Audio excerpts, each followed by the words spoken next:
अरहं सम्मा सम्बुद्धो भगवान् बुद्धभगवन्तम् अभिवादेमि।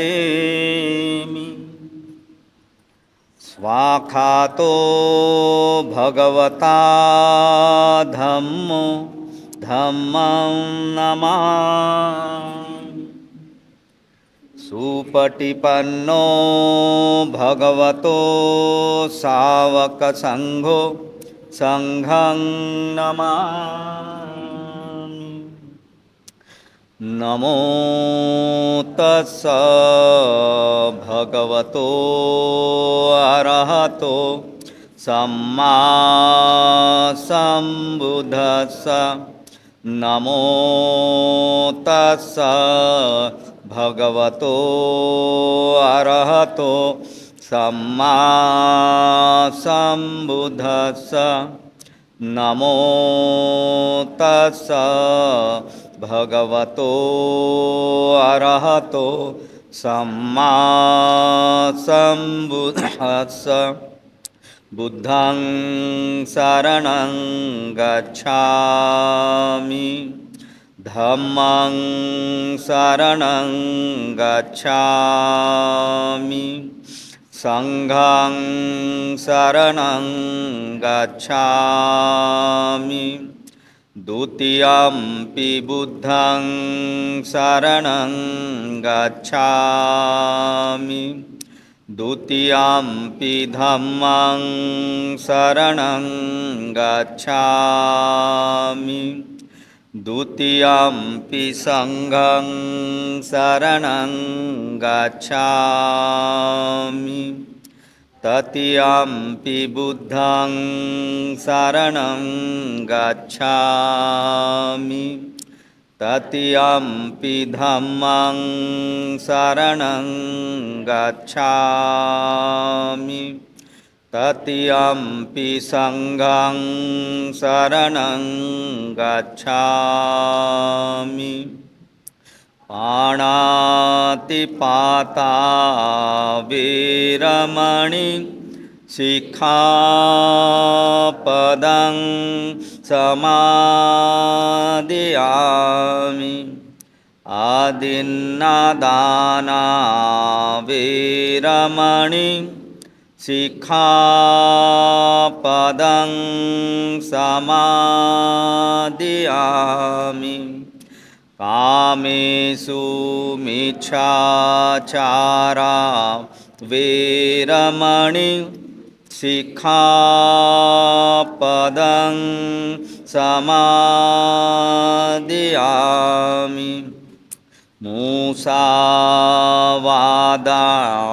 वीरमणि सिक्खापदं समादियामि। शूरामेरयमज्जपमादठाना वीरमणि सिक्खापदं समादियामि। साधु साधु साधु। बुद्धं नमामि धम्मं नमामि संघं नमामि। सुखो बुद्धानमुपादो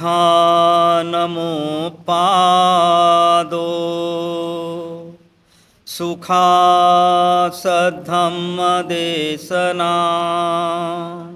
सुखासंघससामग्गी समगानं तपो सुखो।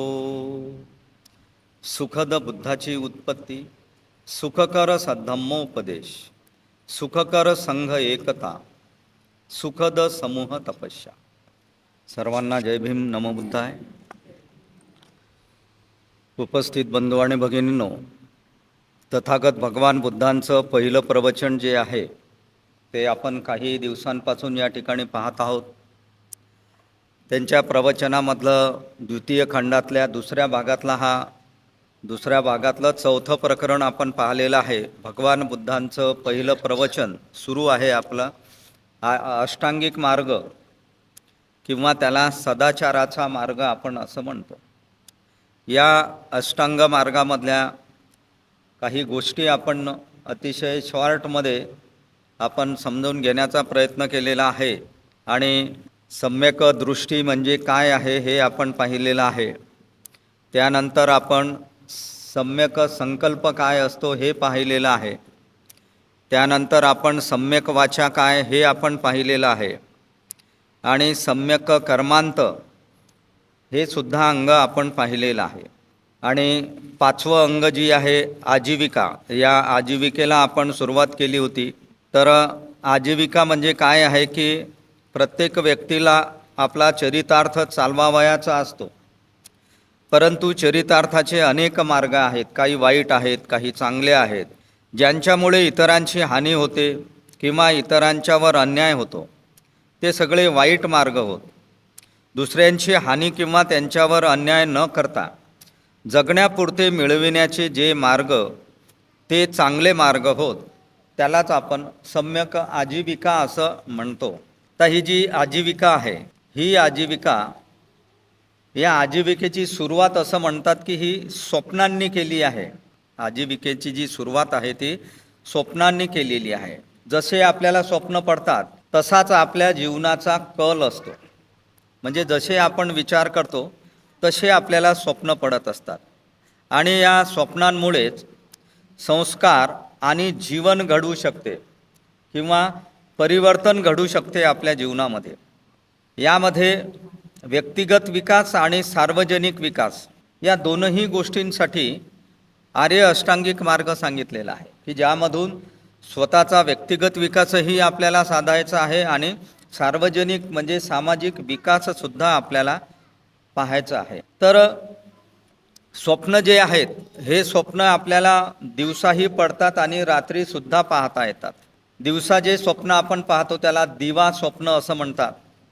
स्वप्नांमुळे भविष्याचा आराखडा तयार आपण करत असतो की जसे आपले स्वप्न असतात, दिवा स्वप्न आपण पाहतो, त्यानुसार आपण आपल्या जीवनाचा, आपल्या भविष्याचा आराखडा आपण तयार करतो. परंतु स्वप्नांमुळे किंवा कल्पनेमुळे आपण त्यातच रमत असतो. कृती मात्र आपण काहीच करत नसतो, कृतीशून्य होतो.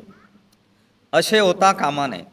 जे काही आपले स्वप्न आहेत, ज्या काही आपल्या कल्पना आहेत, त्यातच रममाण न होता आपण ते स्वप्न आपल्या कृतीत आणले पाहिजेत.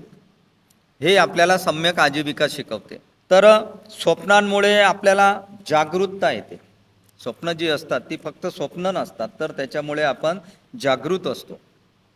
दिवसा पाहिलेले स्वप्न म्हणजे आपलं प्लॅनिंग असते, आपल्या कल्पना असतात, आपले ध्येय असतात, ते पूर्ण करण्याचे आपण प्रयत्न केले पाहिजेत, म्हणजे ते कृतीत आणण्याचे प्रयत्न केले पाहिजेत. अशा स्वप्नांमुळे काय होते, जागरूकता निर्माण होते आपल्यामध्ये. आपण जागरूक राहतो. कशासाठी जागरूक राहतो? आपल्या कृतीसाठी, आपल्या कर्मासाठी, आपल्या ध्येयासाठी, आपल्या कल्पनांसाठी आपण जागृत असतो. बाबासाहेबांचं उदाहरण या ठिकाणी जर द्यायचं झालं तर बाबासाहेबांचं स्वप्न काय होतं? नव समाजाची निर्मिती करणे, नवीन समाज घडवणे. आणि म्हणूनच बाबासाहेबांनी बुद्धांचा धम्म आपल्याला दिला आहे. हे स्वप्न होतं बाबासाहेबांचं, नव समाजाची निर्मिती करणे. असा नवीन समाज बाबासाहेबांना पाहिजे होता की जो आदर्श समाज असेल. आणि म्हणून त्यासाठी बाबासाहेबांनी आटोकाट प्रयत्न केलेले आहेत. आणि ते स्वप्न पूर्ण करण्यासाठी ज्यांनी ज्यांनी बाबासाहेबांना धम्म दिला आहे, ज्यांना ते सगळ्या त्यांच्या अनुयायांची जबाबदारी आहे की बाबासाहेबांचं स्वप्न पूर्ण करण्याची, की एक आदर्श समाजाची निर्मिती करायची. तो आदर्श समाज कसा असला पाहिजे, हे जे बाबासाहेबांचं स्वप्न होतं, ती बाबासाहेबांनी एका सुंदर समाजाची कल्पना केलेली आहे. त्याला सुखावती असं म्हणतात किंवा धर्मराज्याची कल्पना केलेली आहे. आणि स्वप्न जे असतात ते सुंदर असावे किंवा अर्थपूर्ण असावे, अशा प्रकारे स्वप्नाच्या माध्यमातून बाबासाहेबांचं जे स्वप्न आहे, जे बाबासाहेबांना नवीन समाजाची निर्मिती करायची होती, त्यासाठी बाबासाहेबांनी समाजाचे 3 अंग पाडलेले आहेत. बाबासाहेबांचं स्वप्न पहा. सामाजिक, राजकीय आणि आर्थिक या 3 मुद्द्यावर बाबासाहेब म्हणतात की आपली सम्यक आजीविका असली पाहिजे. सामाजिक गोष्टीवर, राजकीय गोष्टीवर आणि आर्थिक गोष्टीवर. आपण सम्राट अशोकाचं उदाहरण घेऊ शकतो. सम्राट अशोकामध्ये किती परिवर्तन झालेलं आहे, बदल झालेला आहे. आजीविका दुसरं तिसरं काही नसून आजीविका म्हणजे आपल्यामध्ये परिवर्तन घडवून आणणं आहे, बदल घडवून आणणं. त्यासाठी सम्राट अशोकाचं उदाहरण दिलेलं आहे की जो युद्ध करून करून ज्याचं आयुष्य गेलं होतं तो तलवार ठेवून नीतिवान बनलेला आहे सम्राट अशोक. म्हणजे परिवर्तन झालेलं आहे. त्यानं त्याची आजीविकाच बदलून टाकलेली आहे. आधी तो काय करायचा आणि नंतर काय करायचं. बाबासाहेबांचं सुद्धा उदाहरण आहे. बाबासाहेबांनी आपल्या मंत्रिपदाचा राजीनामा दिला होता. कशासाठी? हिंदू कोड बिल मान्य नाही झालं, पास नाही झालं. तर पहा कसे असतात हे लोक. सम्राट अशोक म्हणा की बाबासाहेब. परिवर्तन, आपली स्वप्न जर पूर्ण होत नसतील तर त्यांनी राजीनामा देऊन टाकला.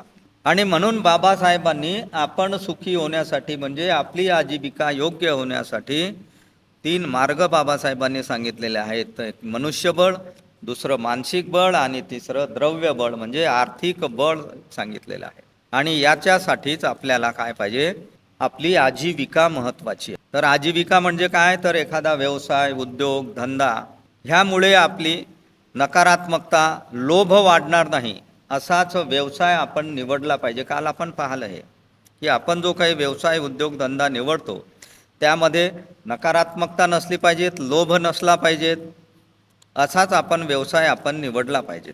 कारण आपण जो काही आपली जी काही आजीविका आहे, आपलं जे काही काम आहे, आपल्या कामाचा आपल्या शरीरावर व मनावर कसा परिणाम होतो याचा सुद्धा आपण विचार केला पाहिजे. जे काही आपण कामधंदे करतो त्या कामधंद्याचा आपल्या शरीरावर आणि मनावर सुद्धा परिणाम होत असतो. याचा आपण विचारच करत नाही. जसा उद्योग असेल, जसे आपले व्यवसाय असतील तसा परिणाम आपल्या मनावरही होतो आणि आपल्या शरीरावरही होतो. म्हणजे तुमचे काम भ्रष्टाचारी आहे का, त्याचा तुमच्या शीलाचरणावर कसा परिणाम होतो. तुमचा व्यवसाय जर भ्रष्टाचाराचा असेल तर आपल्या शीलावर, आपल्या शीलाचरणावर सुद्धा परिणाम होतो. त्याच्यावर परिणाम नाही झाला पाहिजेत असा व्यवसाय आपण निवडला पाहिजे.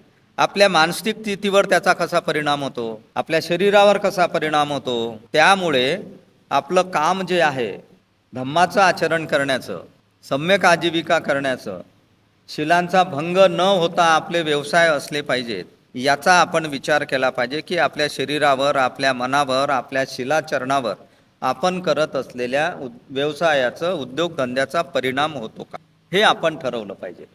काल हे सुद्धा आपण पाहिलेलं आहे की निषिद्ध व्यवसाय म्हणजे जे बुद्धांनी नाकारलेले व्यवसाय कोणकोणते आहेत. त्याच्यामध्ये आहे खाटीक, प्राणी व माणसांची खरेदी विक्री याचा व्यवसाय, गुलामांचा व्यापार, कत्तलखाना, विष निर्मिती करणे, नशिल्या पदार्थांची निर्मिती आणि व्यवसाय करणे, सावकारीचा व्यवसाय करणे, वडली मटक्याचा व्यवसाय करणे, शेअर बाजाराचा व्यवसाय करणे, शस्त्रे निर्माण करण्याचा व्यवसाय करणे, भविष्य सांगण्याचा व्यवसाय करणे आणि ग्रहानुसार भविष्य सांगण्याचा व्यवसाय करणे, गृहशांतीसाठी ते असतात ना वास्तुशास्त्रज्ञ ते, आणि नट्यांचा व्यवसाय, एवढे व्यवसाय हे सम्यक आजीविकेमध्ये बसत नाही. कारण या व्यवसायांचा आपल्या शरीरावर आणि आपल्या मनावर परिणाम होतो. एवढंच नाही तर आपल्या शीलाचरणावर सुद्धा त्याचा परिणाम होतो. ते आपण शीलाचरण करू शकत नाही या व्यवसायांमुळे. म्हणजेच माणसाची व समाजाची दोघांचीही अधोगती होईल असे व्यवसाय हे आहेत. म्हणून ते बुद्धांनी निषिद्ध मानलेले आहेत. त्यामुळे शारीरिकही हानी होते आणि मानसिक सुद्धा आपली हानी होते. मग योग्य व्यवसाय काय आहे?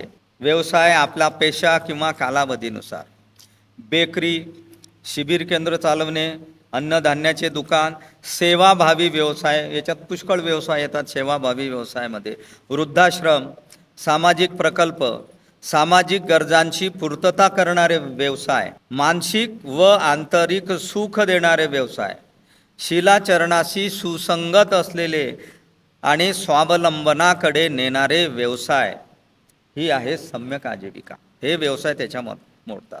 म्हणून सम्यक आजीविका जी आहे हे सार्वजनिक अंग आहे असं म्हणतात. सम्यक आजीविकेला सार्वजनिक अंग. आणि त्याचं जिवंत उदाहरण आपण अनुभवत आहोत. जिथं आपण या एवढ्या मोठ्या विहारामध्ये बसलेला आहोत, ही भव्य इमारत जी आहे प्रतिष्ठानची, ही सेवाभावी व्यवसायामध्ये आहे. याचं समाजाचं कल्याण आहे यामध्ये.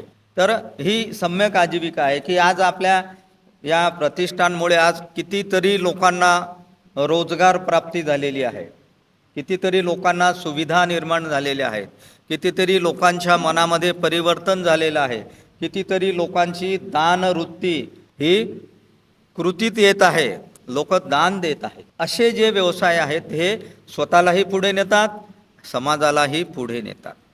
तर अशी ही सम्यक आजीविका आहे की जी आपल्याला परिवर्तन करण्याला शिकवते, बदलून टाकते आपल्याला ती. तर अशी की या आजीविकेमुळे समाजाचीही हानी होत नाही आणि आपलीसुद्धा हानी होत नाही. तर असं हे अंग आहे, 5वं अंग, ते म्हणजे सम्यक आजीविका आहे. हे आपण आज समजावून घेतलेली आहे. आणि पुढचं जे 6वं अंग आहे, अष्टांगिक मार्गातलं 6वं अंग, त्याला आपण सम्यक व्यायाम असं म्हणतो. फार महत्त्वाचं अंग आहे. व्यायाम हा या शब्दातच आपल्याला दिसून येते त्याचा अर्थ.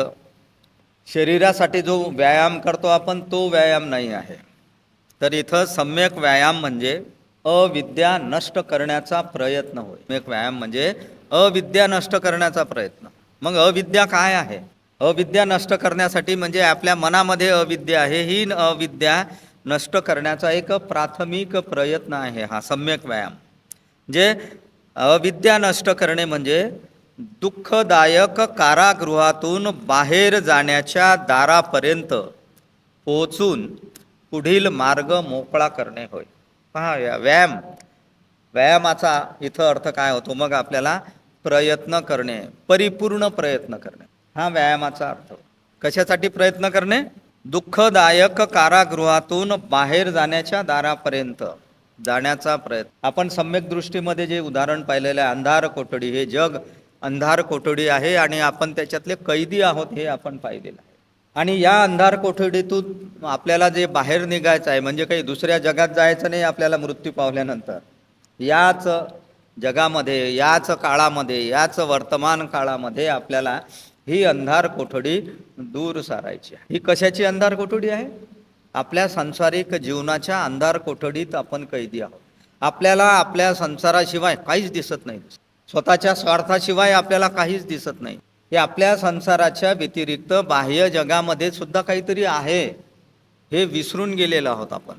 आपण त्या दिवशी उदाहरण पाहिलं होतं त्या डबक्यातल्या बेटकाचं. ते पाणी आटून गेल्यानंतर बेटकाला वाटते की जग किती मोठं आहे. तशी आपली अवस्था आहे. आपण घराच्या बाहेरच निघत नाही. आपलं कुटुंब, आपले मुलं बाळं आणि बस. आपण ज्या समाजामध्ये राहतो त्या समाजाचं आपण काही देणं लागतो ना. बुद्ध तर म्हणतात स्वतःचाही विकास झाला पाहिजे. बोधिसत्वाचा गुण आहे तो, स्वतःचाही विकास करणे आणि स्वतःसोबत इतरांचा सुद्धा विकास करणे. ही बाजू आपण स्वीकारली पाहिजे. स्वतःच्या पुरतंच नाही पाहिलं पाहिजे. दान धर्म केला पाहिजे, लोकांना मदत केली पाहिजे. खूप आहे दान धर्माचे प्रकार, कितीतरी प्रकारे दान धर्म करतो. परंतु नाही, आपण सीमा आखून ठेवलेली आहे आपल्या अंधार कोठडीची. आपल्या संसार, आपलं कुटुंब, त्याच्यातच आपण गुरफटून पडलेलं आहोत. आणि हे सगळं जे आहे संसारिक जीवन हे सगळं दुःखमय आहे. आणि म्हणून या दुःखदायक या कारागृहातून बाहेर पडण्यासाठी जे प्रयत्न आहेत त्या प्रयत्नांना आपण सम्यक व्यायाम असं म्हणतो. सम्यक व्यायाम म्हणजे दुसरं तिसरं काही नसून ही एक आपल्या मनाची स्थिती आहे, उच्च उत्क्रांतीकडे जाणारी. आपली मनाची जी समज आहे ती कनिष्ठ उत्क्रांती आहे. आपली उत्क्रांतीमध्ये म्हणजे प्रगती किंवा बदल, परिवर्तन. डार्विनचा सिद्धांत आहे उत्क्रांतीचा सिद्धांत, फार सुंदर मांडला होता त्याने, की सगळं बदलत आहे. पण आपलं मन जे बदलत आहे ते कुठपर्यंत बदलत आहे? त्या अंधाऱ्या कोठडी पुरतंच बदलत आहे, त्याच्या बाहेर काही निघून नाही राहत. म्हणून मनच एक अशी गोष्ट आहे की तुम्हाला त्या अंधार कोठडीतून बाहेर निघेल. आणि म्हणून या कनिष्ठ उत्क्रांतीमधून आपल्याला उच्च उत्क्रांतीकडे जाण्याचा प्रयत्न करणे म्हणजे सम्यक व्यायाम आहे, परिपूर्ण व्यायाम आपण त्याला. अष्टांग मार्गातलं जे आपण दुसरं अंग पाहिलं, तिसरं पाहिलं आणि चौथं अंग पाहिलं, दुसरं तिसरं आणि चौथं, हे तीनही अंग आपल्याला व्यक्तीमधील संपूर्ण परिवर्तनाशी संबंधित आहेत, सगळं बदलण्याशी संबंधित आहेत तीनही अंग. आणि हे जे पाचवं अंग आहे ते सर्व समाजाचं परिवर्तन घडवून आणण्याचे, पाचवं अंग म्हणजे सम्यक आजीविका, सगळ्या समाजाचं परिवर्तन घडून आणू शकते सम्यक आजीविका. आणि हे जे सहावे अंग आपण पाहतो सम्यक व्यायाम, ही आपल्या स्वतःची संपूर्ण परिवर्तनाशी संबंधित आहे. सम्यक व्यायाम जी आहे हे स्वतःच्या परिवर्तनासाठी आहे, स्वतःला बदलण्यासाठी आहे.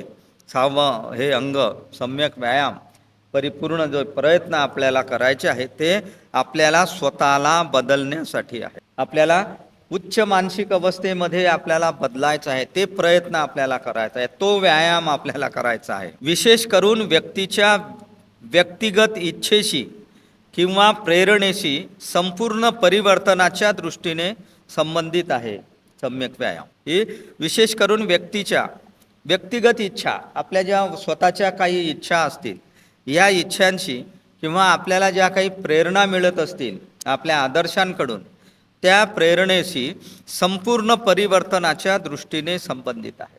बदललं पाहिजेत आपण. आपल्याला जी प्रेरणा मिळते ती आपल्या आदर्शांपासून मिळते.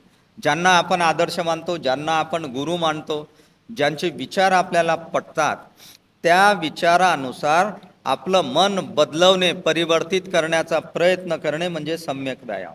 स्वीकारला ना आपण, बुद्धांचा आदर्श स्वीकारला, बाबासाहेबांचा स्वीकारला, त्यांच्या विचारानुसार आपण जगण्यासाठी सज्ज असलो पाहिजे. आपण बदललो पाहिजे. पहिलं जे काही आपलं जगणं आहे ते आपण बदलवलं पाहिजे, ते सोडून दिलं पाहिजेत आणि संपूर्ण परिवर्तन आपलं केलं पाहिजे. आणि हे विस्तृत पार्श्वभूमीवर घडून येत असते. एका व्यक्तीचं जरी परिवर्तन असलं, हे फार मोठं विस्तृत पूर्णपणे बदलणे. आपल्याला जे जे काही नकारात्मक आहो आपण, ते पूर्ण बदलून सकारात्मक बनणे, स्वतः मनाला पूर्ण परावर्तित करणे, पूर्ण अंधाराकडून प्रकाशाकडे जाणे. किती सोपी आहे ऐकायला, नाही का? पूर्ण मनाला बदलवणे, स्वतःला बदलवणे. परंतु ते बदलण्यासाठी आपल्याला जाणीवपूर्वक प्रयत्न करायला पाहिजे, तो म्हणजे सम्यक व्यायाम आहे. बदललो पाहिजेत. आपल्या सवयी असतील, वाईट विचार असतील, वाईट संस्कार असतील, वाईट वागणं असेल, वाईट बोलणं असेल, काय नाही, वाचेचे, मनाचे, विचाराचे, मानसिक विकृत्यासुद्धा आपल्यामध्ये असतात. विचित्र मानसिक विकृती असतात. खूप लोकांना अशी सवय असते की लग्नात गेल्यानंतर सकाळचं लग्न संध्याकाळी 6 वाजता लागलं तर तिथून जेवण करूनच आपण आलो पाहिजे. जेवण, एवढी गर्दी लोटालोटी होते ना, आपण जातो ताटं घेऊन तिथं जेवायला आणि आपल्याला आवश्यकता नसते एवढं मोठं अन्न आपण त्या प्लेटमध्ये घेतो, त्याच्यातलं अर्ध खातो आणि अर्ध वेस्टेज करतो. जे काय आहे हे काय बदललो आपण? मग जणू काही आपल्याला घरी भेटतच नाही खायला. बुद्धिस्ट लोक आपण तर फार सुंदर विचार करायला पाहिजे, नाकारायला पाहिजेत लग्नातलं जेवण. जे पाहुणे असतात, दुरून येतात, बाहेर गावून येतात, ठीक आहे. हे परिवर्तन करण्यासाठी खूप कठीण समजते हे सगळं आपल्याला, परंतु बदलणं मात्र कठीण असते. म्हणून सम्यक जी आजीविका आहे, त्या आजीविकेची जी पार्श्वभूमी आहे तो संपूर्ण समाज असतो. सम्यक आजीविका संपूर्ण समाज बदलवते, तर सम्यक व्यायामाची जी पार्श्वभूमी आहे ते आपलं संपूर्ण जीवन बदलून टाकते. की लोकांनी विचार केला पाहिजे, ज्यांच्या सहवासात आपण राहतो ना, त्या लोकांनी विचार केला पाहिजे की कसा काय बदलला एवढा मोठा माणूस. पूर्णच बदलला, विचारानं, वागण्यानं, सगळ्याच गोष्टीनं बदलला. काय असं घडलं याच्या जीवनात? नेहमी तलवार चालवणारा सम्राट अशोक एकदम बुद्धाच्या चरणावर आला. 84 लाख बुद्ध विहार बांधले. 84 लाख आहेत की 84,000 आहेत काय, तेवढे विहार सम्राट अशोकाने. किती परिवर्तन, किती बदल. पण आपण स्वतःला बदलण्यासाठी आपला अहंकारच आपल्याला बदलू देत नाही. मी आळवाच येतो आपल्या. माझा अपमान केला, माझ्याशी तो बोलला नाही, माझं स्वागत घेतलं नाही. कितीतरी पातळ्यांवर आपण अहंकारामुळे आपण स्वतःला बदलू शकत नाही.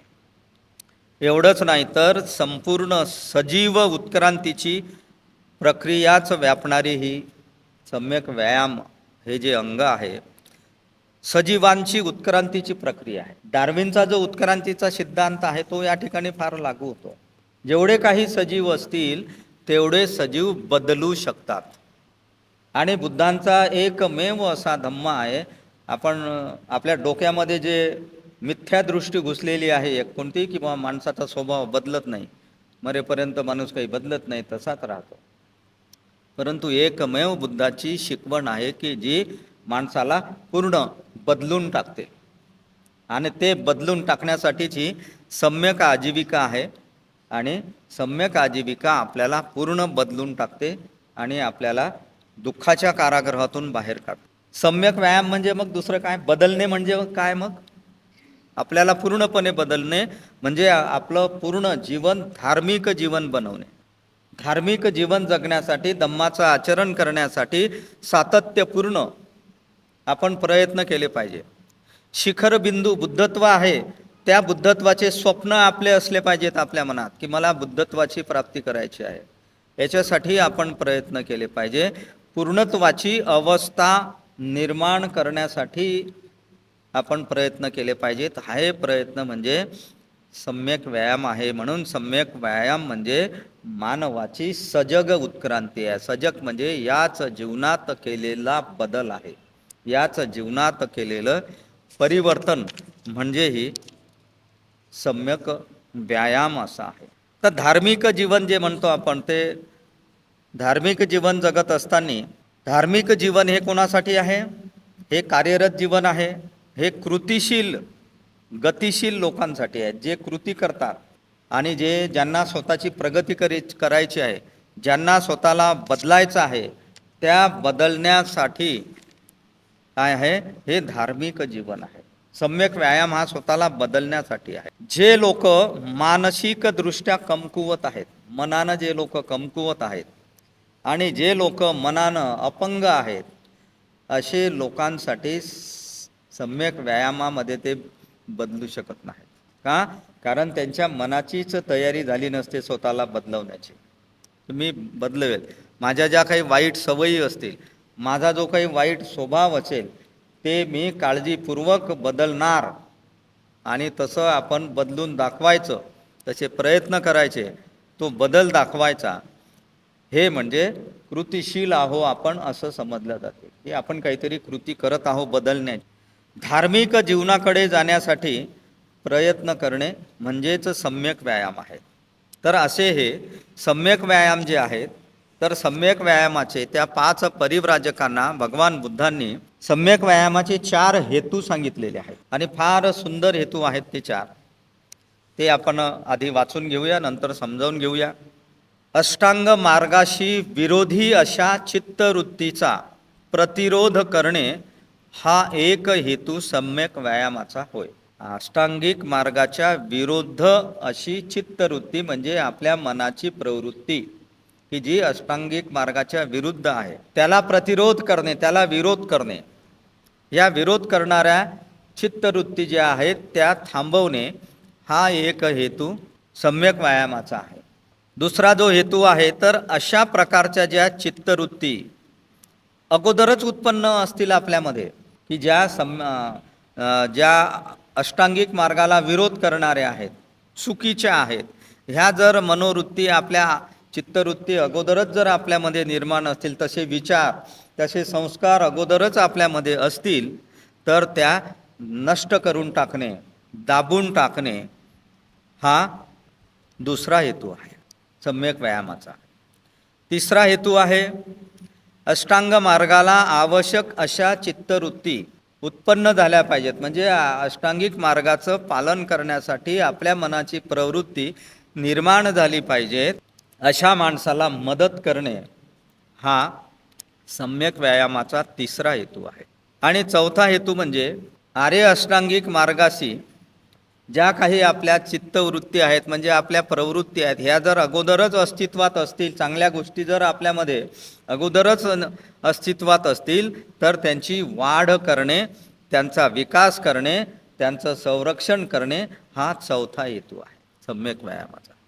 म्हणजे सम्यक व्यायाम कशासाठी आहे, कसा करायचा आहे आपल्याला, ह्या 4 हेतूंमधून आपल्याला सांगितलेलं आहे. तर हे जे 4 हेतू आहेत फार सुंदर पद्धतीनं या ठिकाणी आपल्याला पाहायला मिळणार आहेत. यामध्ये पहिला जो हेतू आहे की अष्टांग मार्गाशी विरोधी अशा ज्या काही चित्तवृत्ती आहेत आपल्या, त्या चित्तवृत्तीचा प्रतिरोध करणे. म्हणजेच धार्मिक जीवनाकडे जर आपल्याला जायचं असेल तर सम्यक व्यायामामध्ये 4 हेतू जे सांगितलेले आहेत आपल्या भाषेत समजावून घेण्यासाठी त्याला आपण पहिल्या हेतूला आपण टाळणे म्हणतो, दुसऱ्या हेतूला उच्छेद करणे म्हणजे नाश करणे म्हणतो, तिसऱ्या हेतूला वाढ करणे, विकसित करणे, आणि चौथा हेतू आहे रक्षण करणे. तर काय काय करावं लागते एका हेतूमध्ये? टाळणे म्हणजे ज्या काही चित्तवृत्तीचा आहे त्याचा प्रतिरोध करणे, की ज्या आर्य आपल्या अष्टांगिक मार्गाच्या विरुद्ध आहेत. अष्टांगिक मार्ग आता माझ्या तोंडात येतात, तो आर्य शब्द येतो. आर्य अष्टांगिक मार्ग हा वेगळा आणि अष्टांगिक मार्ग हा वेगळा. म्हणून इथं आर्य या शब्दाचा उपयोग नाही केला, बुद्धांनी अष्टांगिक मार्ग सांगितलेला. आर्य अष्टांगिक मार्ग हाच आहे, परंतु त्याची सखोलता खूप आहे, खूप डीप आहे.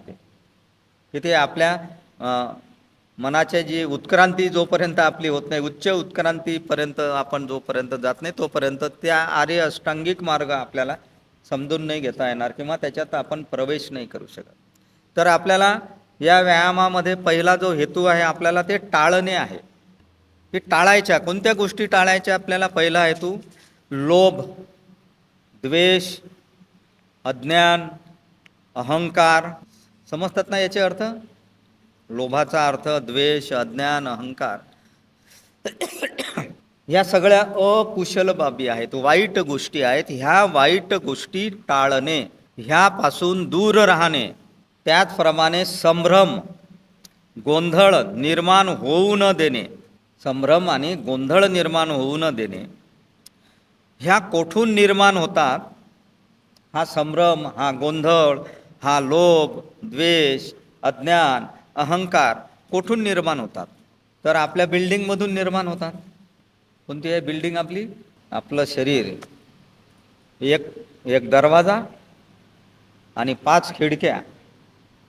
त्या खिडक्यांना झापडा नाही आहेत, खिडकी बंद नाही करता, ती उघडीच राहते, दरवाजाही उघडाच राहते. हे अकुशल ज्या गोष्टी आहेत ह्या 6 इंद्रियामधून तयार होतात. हे 6 दरवाजे आहेत: डोळे, कान, नाक, जीभ, त्वचा आणि मन. हे सगळे अकुशल आहेत. लोभ, द्वेष, अज्ञान, अहंकार, संभ्रम, गोंधळ हे त्याच्यातून निर्माण होतात. कारण आपलं मन त्यांच्या म्हटल्याप्रमाणे ऐकते, 5 इंद्रियाच्या म्हटल्याप्रमाणे ऐकते. आपल्याला हेच तर बदलायचं आहे, हाच व्यायाम करायचा आपल्याला, की आपल्या मनानं त्या 5 इंद्रियाचं नाही ऐकलं पाहिजे, आपलं ऐकलं पाहिजे. शेजाऱ्याचे विचार फार पटतात आपल्याला आणि घरातल्या माणसाचे विचार पटत नाही. तशी अवस्था आहे ही. हा व्यायाम आपल्याला करायचा आहे. म्हणजे मनाला ताब्यात ठेवणे आहे. टाळणे म्हणजे मनाला ताब्यात ठेवणे. या अकुशलतेमुळेच आपण काय होतो? नेहमी तणावामध्ये राहतो. मानसिक स्वास्थ्य आपलं चांगलं राहत नाही. लोभ, द्वेष, अज्ञान, अहंकार, संभ्रम, गोंधळ एवढे आपण या 5 इंद्रियांच्या 6 इंद्रियांच्या मध्ये गुरफटतो की आपलं मन कधीच प्रसन्न राहत नाही, उत्तम राहत नाही. आपण कोणत्या ना कोणत्या गोष्टीच्या तणावामध्ये राहतो आपण. आणि आपण या तणावामध्ये असलो की मग काय होतात त्याचे परिणाम आपल्या मनावर? आपल्या भावना दुःखी बनतात. आणि भावना दुःखी बनल्या की मग आपल्याला राग येतो, संताप येतो, पश्चाताप येतो, दुःख येते, प्रचंड निराशा येते, उदासीनता येते आणि आपली जी एकाग्रता असते ती एकाग्रता निर्बल म्हणून जाते. कशातच मन नाही लागत आपलं, कोणत्याच चांगल्याही गोष्टीत नाही लागत आणि सगळं चिंताग्रस्त संभ्रम अवस्थेमध्ये आपलं मन चाललं. आणि त्यामुळे आपल्या चेहऱ्यावर तणाव दिसतो, मानसिक तणाव असतो, आपल्या विचारावर त्याचा परिणाम होतो. आणि म्हणून ह्या सगळ्या गोष्टी टाळण्यासाठी हा हेतू आहे सम्यक व्यायामाचा, की ह्यातून मुक्त होण्यासाठी आपल्याला आपल्या इंद्रियांवर ताबा मिळवणं आवश्यक आहे आणि अकुशल टाळणं आवश्यक आहे. हे अकुशल टाळलं पाहिजेत आपण. आपल्या इंद्रियांवर आपला ताबा मिळवला की आपल्याला हे अकुशल टाळता येते. कृती करण्यापूर्वी एखादी कोणतीही गोष्ट आपल्याला करायची असेल, ती गोष्ट करण्यापूर्वी ते कुशल आहे की अकुशल आहे हे आपण अगोदर जाणलं पाहिजे. चांगलं आहे की वाईट आहे. कुशल म्हणजे चांगलं, अकुशल म्हणजे वाईट. जी काही कृती आपण करतो ती कृती आपण करणार आहात, आपण ती चांगली आहे की वाईट आहे हे आपण जाणलं पाहिजे. ती जर वाईट असेल तर तिथंच ती टाळलं पाहिजेत आपण, तिथंच ती थांबवली पाहिजे, केलंच नाही पाहिजे. ते जे कुशल असेल, चांगलं असेल तेच आपण केलं पाहिजे. हा पहिला हेतू आहे. दुसरा हेतू आहे उच्छेद करणे, म्हणजे दाबून टाकणे. जर अशा चित्तवृत्ती, असे लाभ, लोभ, द्वेष, अहंकार, अज्ञान जर अगोदरच आपल्यामध्ये समाविष्ट असतील तर त्याचा उच्छेद केला पाहिजेत, म्हणजे त्यांचा नाश केला पाहिजेत. आपल्यामध्ये आधीच अकुशल आहेत असा व्यक्ती आहे का कोणी की ज्याच्यात कुशलच आहे, सगळं चांगले सद्गुण आहेत असं कोणी आहे का? हो ना, आपण सगळेजण इथं आलेलो सगळ्यांमध्येच आहेत, चांगल्याही गुण आहेत आणि वाईट सुद्धा गुण आहेत. आणि म्हणून उच्छेद करणे हा जो दुसरा हेतू आहे सम्यक व्यायामाचा, तर ह्या गोष्टी मुळासकट नष्ट करणे. अकुशल गोष्टी म्हणजे लोभ, द्वेष, अज्ञान, अहंकार, संभ्रम, गोंधळ, आणखीन इतर काही वाईट गोष्टी असतील, ह्या मुळासकट नष्ट करायच्या आहेत. आणि ह्या मुळासकट नष्ट करण्याला जेव्हा आपण प्रयत्न करतो, तो प्रयत्न सम्यक समाधीमध्ये केला जातो. जेव्हा आपण सम्यक समाधी पाहू त्याच्यामध्ये आपल्याला ते समजणार आहे. आणि उच्छेद करण्याचा जेव्हा आपण प्रयत्न करतो तेव्हा मात्र आपल्याला खूप प्रयत्न करावे लागतात. आपोआप हे दुर्गुण, आपण त्याला दुर्गुण म्हणू, अकुशल म्हणजे नाही का, हे दुर्गुण काही आपल्यातल्या लवकर जात नाही. आणि म्हणून आपण सावध असलं पाहिजे. जर आपल्या मनानं जर ठरवलं की नाही, मला बदलायचं आहे, मला सम्यक व्यायामानुसार आचरण करायचं आहे, माझ्यातल्या दुर्गुण जे आहेत ते मला नष्ट करायचे आहेत, याच्यासाठी आपल्याला संकल्प करावा लागेल. सम्यक संकल्पामुळेच या गोष्टी यांचा उच्छेद आपण करू शकतो. नंतर तिसरा जे उद्देश आहे तो म्हणजे विकसित करणे. जे काही आपल्यामध्ये चांगले सद्गुण आहेत, या चांगल्या सद्गुणांचा विकास आपण केला पाहिजे. एकही माणूस जगामध्ये असा नाही की तो 100% दुर्गुणी आहे आणि 100% सद्गुणी आहे. कारण बुद्धांनी सांगितलेलंच आहे की कितीही श्रीमंत असला तरी तो सुखानं जीवन जगू शकत नाही, आणि कितीही गरीब असला तर तो गरिबीतच जीवन जगू शकत नाही. सुख आणि दुःख हे त्याच्या जीवनात असतेच. अशा प्रकारेच चांगल्या ज्या गोष्टी आपल्यामध्ये आहेत, जे सद्गुण आपल्यामध्ये आहेत, ते आपल्याला ओळखता आले पाहिजेत. कोणते कोणते सद्गुण आहेत, आणि हे सद्गुण ऐकून तुम्हाला आश्चर्य वाटेल. हे सद्गुण आपल्यामध्ये आहेत ना, हे डायरेक्ट बुद्धत्वाचे सद्गुण आपल्यामध्ये आहेत, बुद्धत्वाचे गुण. आणि म्हणूनच बुद्ध म्हणतात की तुम्ही सुद्धा बुद्धत्वाची प्राप्ती करू शकता. हे जे बुद्धत्वाचे जे गुण आहेत, 4च गुण आहेत बुद्धत्वाचे: मैत्री, करुणा, मुदिता आणि उपेक्षा. हे 4 सद्गुण आहेत, ज्याला 4 ब्रह्मविहार म्हणतात. या 4 मानसिक अवस्था आहेत. याच्यामध्ये आपण खूप आनंदाचा उपभोग घेतो, खूप आनंदाचा अनुभव घेतो. आणि हे 4ही सद्गुण प्रत्येकाच्या मनामध्ये बीजांच्या स्वरूपात आहे. बियांच्या स्वरूपात आपल्यामध्ये हे बुद्धत्वाचे गुण आहेत. हा तिसरा उद्देश आहे सम्यक व्यायामाचा, की हे जे बुद्धत्वाचे गुण आहेत, हे जे सद्गुण आहेत, या सद्गुणांची वाढ करणे, त्याचा विकास करणे. आणि हे बुद्धत्वाचे गुण मैत्री, करुणा, मुदिता आणि उपेक्षा आपल्यामध्ये हे बियांच्या रूपामध्ये आहेत. आपल्याला काय करायचं आहे? फक्त त्याला पाणी देणे आहे, त्याला खत टाकणं आहे, त्याला सूर्यप्रकाश देणं आहे, त्याचं संरक्षण करणं आहे, त्याची काळजी घेणं आहे आणि त्याला वाढवणं आहे, मोठे करणं आहेत ते गुण. हा आहे सम्यक व्यायाम. बुद्धत्वाचे बीज आपल्यामध्ये आहे, डायरेक्ट बी आहे, त्या बियाचं झाडामध्ये रूपांतर करा ना. सम्यक व्यायाम हे शिकवतो आपल्याला की त्या बीजांना अंकुर फुटले पाहिजेत आणि ते अंकुर फुटवण्याची जबाबदारी आपली आहे.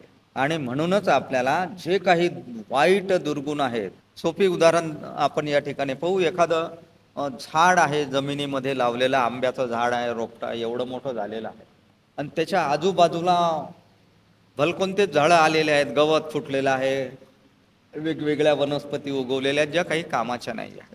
त्याच्यामुळे काय झालं, त्या आंब्याच्या झाडाला जे काही आपण अन्न पाणी देऊन राहिलो, खत वगैरे देऊन राहिलो, तर ते त्या आंब्याच्या झाडाला हे खाऊच देत नाहीत. बाकीची जी वनस्पती आहे तेच शोषून घेते आणि त्यामुळे त्या आंब्याच्या झाडाची वाढ होऊन नाही राहिली. तसं हे बीज आपल्यामध्ये आहे, त्याला अंकुर सुद्धा फुटलेला आहे, पण त्या बीजाच्या भोवती झाडं झुडपं वाढलेले आहेत, बाकीचं तण वाढलेलं आहे. कोणतं तण? अकुशलांचं, दुर्गुणांचं तण. सद्गुण, आंब्याचं झाड आहे सद्गुण आहे, तरी बाकीचे सगळं जे तण आहे ते सगळं दुर्गुण वाढलेले आहेत ना. ते सगळे दुर्गुण कापून टाकावं लागतील, मग ते झाड मोठं होईल. विकास असा करावा लागतो आपल्याला. आपल्यामधलं बुद्धत्वाचं रोपटं जर मोठं करायचं असेल, वाढवायचं असेल, तर आजूबाजूला अकुशल गोष्टींचं, दुर्गुणांचं जे पीक आहे, दुर्गुणांचं जे तण आहे, गवत आहे, ते नष्ट करावं लागेल. आणि ते नष्ट केल्यावर त्या आंब्याच्या झाडाला जर आपण खत पाणी जर योग्य दिलं, झपाट्यानं त्याची वाढ होईल. म्हणून आपण दुर्गुण जर आपल्यामधले नष्ट करून टाकले तर आपल्यातले सद्गुण मोकळे होतील आणि ते मोकळे झाल्यानंतर आपली जबाबदारी आहे त्याची वाढ करणे, त्याचं संगोपन करणे, त्याचा विकास करणे आपल्या सद्गुणांचा. हे सद्गुण आपल्याला ओळखता आले पाहिजेत आणि त्याची जोपासना करता आली पाहिजे, ते आपण वाढवले. हा तिसरा उद्देश आहे. आणि चौथा उद्देश आहे रक्षण करणे. हे सुद्धा फार, जे काही सद्गुण आहेत आपल्यामध्ये त्या सद्गुणांचं रक्षण केलं पाहिजे. ते आंब्याचं झाड आहे ते वाळलं नाही पाहिजे, जनावरांना खाल्लं नाही पाहिजे, हव्या पाण्यानं ते पडलं नाही पाहिजे. हे रक्षण करणे, त्याची काळजी घेणे, आपल्या सद्गुणांची पहा कसं करावं लागते. सद्गुणांची किती काळजी घ्यावी लागते. सद्गुणांच्या अवतीभोवती दुर्गुण नाही वाढले पाहिजेत याची काळजी घेणे म्हणजे सम्यक व्यायाम आहे. असे 4 हेतू सम्यक व्यायामाचे आहेत. असा आहे हा सम्यक व्यायाम. या संपूर्ण सम्यक व्यायामाचा जो सार आहे तो काय आहे? सम्यक व्यायाम करणे म्हणजे परिपूर्ण प्रयत्न करणे, आपल्यातले चुकीचे संस्कार, चुकीच्या सवयी, चुकीचे विचार, चुकीचे दुर्गुण असतील त्या आपण नष्ट करणे आणि जे सद्गुण दडलेले आहेत खाली त्या सद्गुणांची वाढ करणे, रक्षण करणे, त्याचा विकास करणे, त्यांना मोठं करणे, हा सम्यक व्यायामाचा हेतू आहे. असं केल्यानं आपण पूर्ण स्वतःचं व्यक्तिमत्व, स्वतःचं जीवन आपण पूर्ण बदलून टाकू शकतो, पूर्णपणे बदलून जाऊ शकतो आपण. एवढा महत्त्वाचा हा व्यायाम आहे. हा आपल्या व्यक्तिगत विकासाशी संबंधित आहे आणि फार महत्त्वाची गोष्ट बुद्धांनी या ठिकाणी सांगितलेली आहे. असा हा सम्यक व्यायाम. पुढचं जे आहे ते आहे सम्यक स्मृती आहे. स्मृती म्हणजे काय? मग 7वं अंग आहे सम्यक स्मृती. स्मृती म्हणजे आठवण किंवा स्मरण किंवा जाणीव किंवा जागृती. आहेत का हे गुण आपल्याकडे? आपली स्मृती आहे का अशी? सम्यक स्मृतीला जागरूकपणा व विचारीपणा यांची आवश्यकता असते. सम्यक स्मृती हे जे अंग आहे फार महत्त्वाचं अंग आहे. ते कसं महत्त्वाचं आहे तो अतिशय थोडक्यात सांगितलेलं आहे मास्तर. ही सम्यक स्मृतीला जागरूकपणा व विचारीपणा यांची आवश्यकता असते. याचा अर्थ काय? मनाची सतत जागृती हा त्याचा अर्थ होय असे बुद्ध म्हणतात. मनाची सतत जागृती, जागृत ठेवणे मन आपलं. जागृत ठेवणे म्हणजे काय ठेवणे? तयार ठेवणे, बिलकुल लक्ष देण्यासाठी. स्मृती आठवण, स्मरण ठेवणे, जाणीव ठेवणे, जागृती ठेवणे, बिलकुल लक्ष ठेवायचं.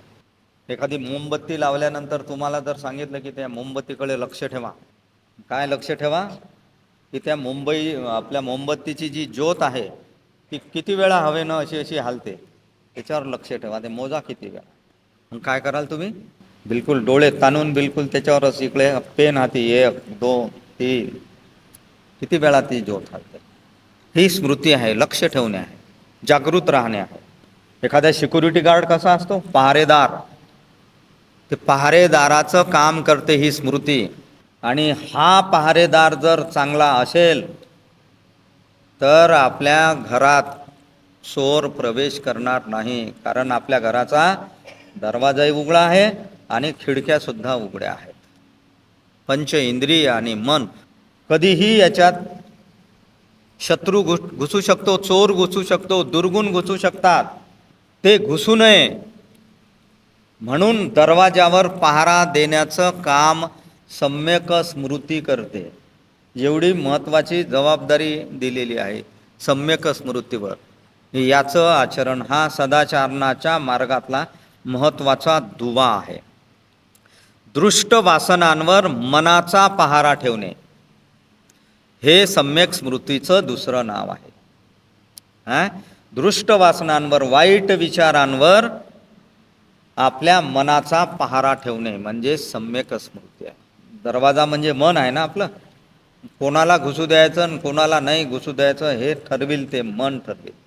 एखादी वाईट वासना म्हणे नाही मी दरवाजातून नाही जात, मी डोळ्याच्या माध्यमातून जातो, तर मन म्हणेल नो, कुठूनच जाता येणार नाही. जिभेच्या माध्यमातून चालेल नाही, तिथून कुठूनच नाही जाता येणार.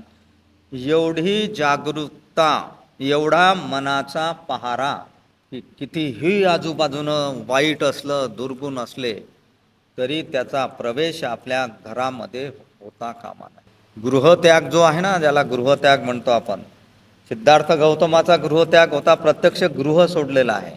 आणि आपला गृहत्याग आहे की आपल्यामध्ये जे दुर्गुण आहेत, वाईट गुण आहेत, त्याचा त्याग करणे. हे घर, आपलं शरीराचं घर, दुर्गुणांना आपण सांगतो चालले जा इथून. आणि मन स्मृतीच्या सहाऱ्यानं लक्ष ठेवते, त्याच्यावर पहारा ठेवते की काहीच या गृहामध्ये काही घुसलं नाही पाहिजे वाईट वासना. हे सम्यक स्मृतीचं दुसरं नाव आहे की वाईट दृष्ट वासनांवर मनाचा पहारा ठेवणे. आणि हा पहारा ठेवताना काही साधीसुधी गोष्ट नाही. पहारा ठेवणं म्हणजे अनेक चोर घुसायला रेडी आहेत बिलकुल आजूबाजूला. किती पहारा देऊन देऊन थकेल आपलं मन. पण चोर काय करतो? हुलकावणी देतो, चकवतो आपल्याला इकडे तिकडे लक्ष गमातून, कोणत्याही खिडकीतून दरवाजातून घुसण्याचे प्रयत्न करतो. ही सम्यक स्मृती आपल्याला जाणीव करून देते की जागते रहो, पहारा द्यायचा, जागते रहोचा. आणि म्हणून बुद्ध म्हणतात, परिव्राजक हो, सम्यक दृष्टी, सम्यक संकल्प, सम्यक वाचा, सम्यक कर्मांत, सम्यक आजीविका, सम्यक व्यायाम आणि सम्यक स्मृती प्राप्त करून घेण्याचा प्रयत्न करणाऱ्या माणसांच्या मार्गावर 5 अडथळे येतात, म्हणजे 5 बंधने येतात. जेव्हा आपण या अष्टांगिक मार्गाचं जे पालन करण्याचा प्रयत्न करतो ना, ते प्राप्त करून घेण्याचा प्रयत्न करतो. सम्यक दृष्टी, सम्यक संकल्प, सम्यक वाचा, सम्यक कर्मांत, सम्यक आजीविका, सम्यक व्यायाम आणि सम्यक स्मृती, 7 अंग आहेत. हे प्राप्त करण्याचे जेव्हा आपण प्रयत्न करतो तेव्हा माणसाच्या मार्गावर 5 अडथळे येतात. त्याला 5 अडथळे किंवा 5 बंधने आपण असं म्हणतो. म्हणजे स्मृतीला किती जागरूक राहावं लागते पहा. पहारा आपल्या मनाला किती कडक ठेवावा लागतो. अडथळे 5 प्रकारचे आहेत आणि ते काहीही करून आपल्यामध्ये, आपल्या इमारतीमध्ये ते घुसणारच आहेत. हे 5 अडथळे कोणते? काय करतात हे अडथळे? जसं भगवान बुद्धांना ज्ञानप्राप्तीच्या शेवटच्या क्षणी मारसेना धावून आली होती हल्ला करण्यासाठी, तसे हे 5 अडथळे जे आहेत हे आपल्याला आर्य अष्टांगिक मार्गाचं पालन करू देत नाही. आर्य अष्टांगिक मार्गाची प्राप्ती होऊ देत नाही, सदाचरणाच्या मार्गावर चालू देत नाहीत. हेच अडथळे सगळ्यात महत्त्वाचे समजून घ्यायचे आहेत आपल्याला. हे अडथळे जर आपल्याला समजले तर आपण आर्य अष्टांगिक मार्गाचे सगळ्या मार्गाचं पालन करू शकू, आरामात पालन करू शकू. बोलावं वाटतं घरी. तर हे 5 अडथळे काय आहेत ऐकून घ्या. लोभ, दुसरा आहे द्वेष, तिसरा आहे आळस व सुस्ती, चौथा आहे संशय आणि पाचवा आहे अनिश्चित म्हणजे निर्णय न घेणे. हे ते 5 अडथळे होत. म्हणून हे अडथळे दूर करणे आवश्यक आहेत. हे अडथळे म्हणजे बंधनेच आहेत. हे बंधनं तोडावं लागतात आपल्याला, त्यावेळेस अष्टांगिक मार्गाच्या मार्गावर आपण लागू शकतो. आणि ते दूर करण्याचा मार्ग म्हणजे कोणता आहे? समाधी मार्ग, शेवटचं अंग. या 7 अष्टांगिक मार्गाला प्राप्त करण्यासाठी जे अडथळे आहेत 5, ते अडथळे नाश करण्याचं काम शेवटचं अंग करते आर्य अष्टांगिक मार्गातलं, ते म्हणजे सम्यक समाधी. ते दूर करण्याचा, ते बंधन, ते अडथळे दूर करण्याचा मार्ग म्हणजे समाधी हा होय. परंतु परिव्राजक हो, सम्यक समाधी म्हणजे समाधी नव्हे. सम्यक समाधी म्हणजे डोळे बंद करून शांत बसणे नव्हे, हे लक्षात घ्या. तर सम्यक समाधीचं स्वरूप अगदी निराळं आहे. समाधी म्हणजे काय आहे याचं स्वरूपच वेगळं आहे. जे आपण समजतो ती म्हणजे समाधी नाही. समाधी लावून ध्यान लावून बसायचं, ध्यान साधना करत असेल मला माहीत नाही, आनापानसती ध्यान साधना जेव्हा आपण करतो, ठीक आहे, 40 प्रकारच्या ध्यान साधनातला हे एकमेव श्रेष्ठ असे 2 ध्यानं आहेत. एक आनापानसती आणि दुसरी मैत्री भावना. तर आनापानसतीचा अर्थच आहे, आना म्हणजे येणे, पाना म्हणजे जाणे, आणि सती, सती म्हणजे लक्ष ठेवणे, स्मृती. ही सम्यक स्मृती आहे. सती लक्ष ठेवणे, ही स्मृती तिथं काम करते, आनापानसती. मग आपण येणाऱ्या श्वासावर जाणाऱ्या श्वासावर लक्ष ठेवायला सांगितलेलं आहे आपल्या बुद्धाने, पण आपण लक्ष ठेवतो आणि लगेच आपलं मन भुर्र उडते, इकडे उडते तिकडे उडते. अरे लक्षच नाही राहत श्वासावर. म्हणजे किती चंचल असते आपलं मन. म्हणून हेच 5 अडथळे आपल्याला आपल्या श्वासावर लक्ष केंद्रित करू देत नाहीत. त्यालाच 5 बंधनं म्हणतात. आणि ते समाधीचं एकमेव आपल्याला काय करू शकते, त्याच्यात ते अडथळे दूर करू शकते. समाधीचं दुसरं नाव आपल्याला समजण्यासाठी परिपूर्ण एकाग्रता म्हणजे समाधी. मनाची एकाग्रता म्हणजे समाधी. एकाग्र मन करणे, एकाग्र म्हणजे एकाच गोष्टीवर केंद्रित करणे, कुठलेही विचार मनात न येणे, एकाग्र चित्त, पूर्ण चित्त, आपली पूर्ण इच्छाशक्ती एकाच गोष्टीवर केंद्रित होणे म्हणजे समाधी आहे, एकाग्र चित्त आहे. तर हे जे आहेत 5 अडथळे जे आहेत ते आपण समजून घेण्याचे थोडक्यात प्रयत्न करूया. ते 5 अडथळे लोभ, द्वेष, आळस व सुस्ती, संशय आणि अनिश्चितता. ते पहा, त्याला म्हणतात पाली भाषेमध्ये त्याला कामछंद म्हणतात म्हणजे लोभ. दुसरा आहे त्याला व्यापाद असं म्हणतात म्हणजे द्वेष. तिसरं आहे अडथळा थिन्मिथ्य पाली भाषेमध्ये, त्याला मराठीत आळस असे म्हणतात. चौथा आहे उदच्च कुकुच्च म्हणजे चिंता किंवा अस्थिरता, चिंता किंवा अस्थिरता, त्याला संशय आपण म्हणतो, ठीक आहे. तो संशय हे चौथा बंधन आहे. आणि 5वं बंधन आहे विचिकिच्छा. विचिकिच्छा म्हणजे शंका कुशंका. हे 5 अडथळे आहेत. तर हे जे 5 अडथळे आहेत हे नीट आपण समजावून घेऊया. कामछंद, व्यापाद, थिन्मिथ्य, उदुच्च कुकुच्च आणि विचिकिच्छा हेच आहेत आपल्या ग्रंथात जे सांगितलेलं आहे. लोभ, द्वेष, आळस, सुस्ती आणि संशय आणि अनिश्चितता, हे 5 अडथळे आपण उद्याच्या भागामध्ये स्पष्ट करू. तुमची थांब्याची तयारी असेल तर 10-15 मिनटं लागतील, पण आता सांगतो. मला वाटते उद्या फ्रेशमध्ये ऐका, कारण हे अडथळे व्यवस्थितपणे आपण समजावून घेतले तर आपण खूप काही परिवर्तन आपल्यामध्ये होऊ शकते, बदल आपल्यामध्ये. ठीक आहे, धन्यवाद.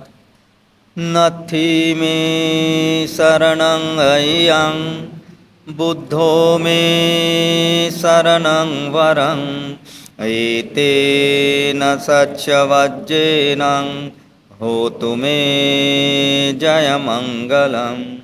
नथी मे शरणं अय्यं धम्मो मे शरणं वरं एतेन सच्चवज्जेन होतु मे जयमङ्गलं. नथी मे शरणं अय्यं संघो मे शरणं वरं एतेन सच्चवज्जेन होतु मे जयमङ्गलं. नमो बुद्धाय, नमो धम्माय, नमो संघाय. साधु साधु साधु. हे करुणा की ज्योति, करुणा के दीपक, करुणा के सागर हो तुम. ओम मणिपद में हूँ, ओम मणिपद में हूँ, ओम मणिपद में हूँ. हे करुणा की ज्योति, करुणा के दीपक, करुणा के सागर हो तुम. ओम मणिपद में हूँ, ओम मणिपद में हूँ, ओम मणिपद में हूँ. हे करुणा की ज्योति, करुणा के दीपक, करुणा के सागर हो तुम. ओम मणिपद में हूँ, ओम मणिपद में हूँ, ओम मणिपद में